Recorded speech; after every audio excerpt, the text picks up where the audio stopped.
This is the story of a man named Stanley. Stanley worked for a company in a big building where he was employee number 427. Employee number 427's job was simple. He sat at his desk in room 427 and he put buttons on a keyboard.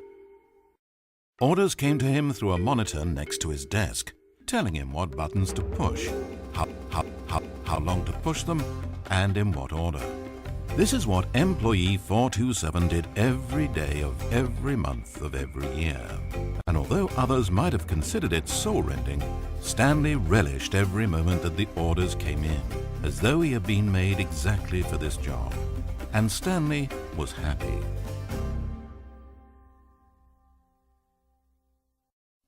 And then one day something very peculiar happened. Something that would forever change Stanley.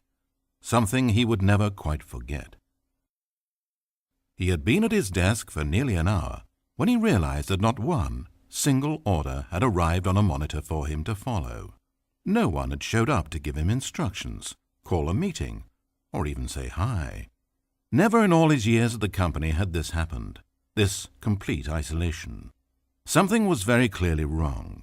Shocked, frozen solid, Stanley found himself unable to move for the longest time. But as he came to his wits and regained his senses, he got up from his desk and walked out into the hallway.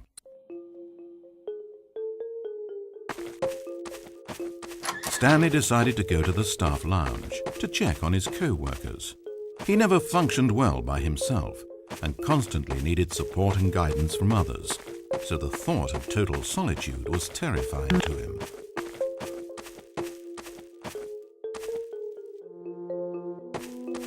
When Stanley came to a set of two open doors, he entered the door on his left.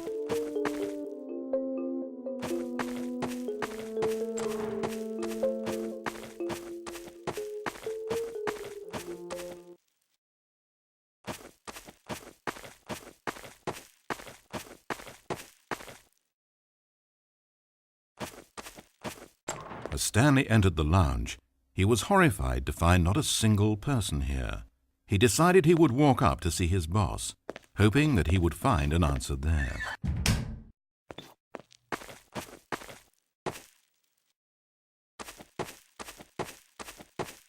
Coming to a staircase, Stanley walked upstairs to his boss's office.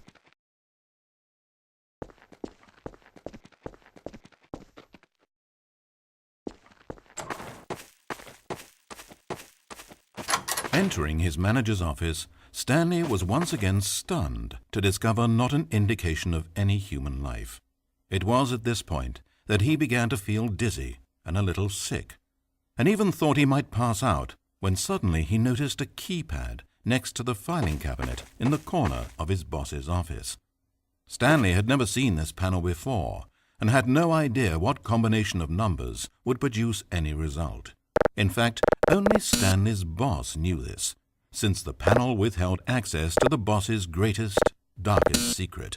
And so he had assigned the keypad a combination that only he could possibly know. The number of his freshman dorm number in college, 1957. But of course, Stanley couldn't possibly have known this. Yet incredibly, by simply pushing random buttons on the keypad, Stanley happened to input the correct code by sheer luck. Amazing. Stanley ventured forth into the newly opened passageway.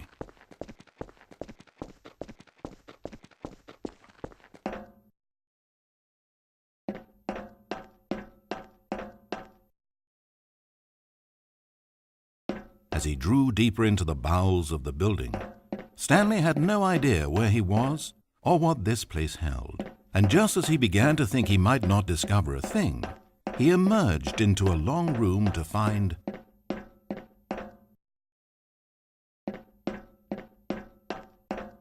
rows and rows of monitors, screens with a number above it. Stanley noticed, however, that these were not random numbers, but the number of employees who worked in the building, his co-workers. Even his own number, 427, had a place on the wall. But why a setup so elaborate, he asked. Was this simple surveillance or something even more? And as if in answer to his question, the wall slid open before him, revealing the ultimate truth of the situation.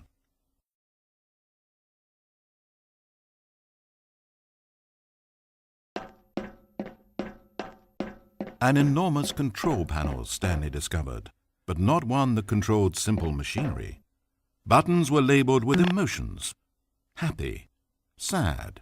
Levers and knobs controlled actions: walking, eating, doing work, or watching TV. Every input on this device monitored not the functions of a machine, but of a human being. And the reality began to sink in. Stanley, like so many other people, reduced to images on a monitor, had been under someone's control, always at the mercy of this machine. Could this have been the only reason employee number 427 was content with his boring job? That a machine had altered his emotions to accept it blindly? He began to feel an unbridled rage, and at the peak of his anger, something happened. A spark. Stanley looked up and saw the generator overhead, still providing some small amount of power to the machine, keeping it alive. And knowing that this generator was all that kept the controls running, Stanley moved to the ladder in the back of the room and began to climb towards the rafters.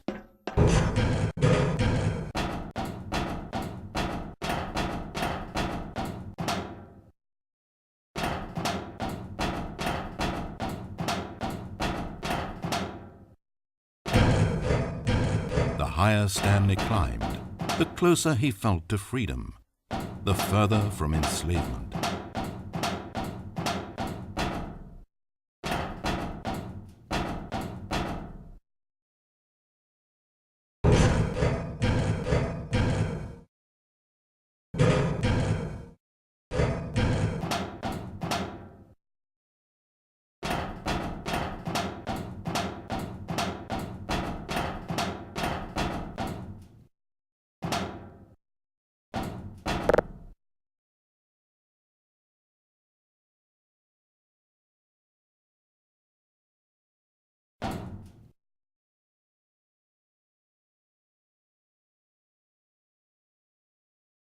Blackness, power gone, all alone. And then...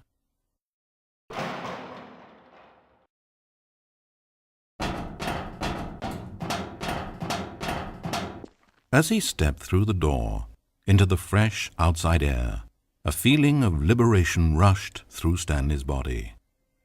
He had seen power, he had seen enslavement, and he had destroyed it. The underling was in control now. He had found his leading role. Stanley never discovered why everyone had gone missing, nor how and when he had come under the machine's control. But it didn't upset him terribly, because he knew that this was how things were meant to happen.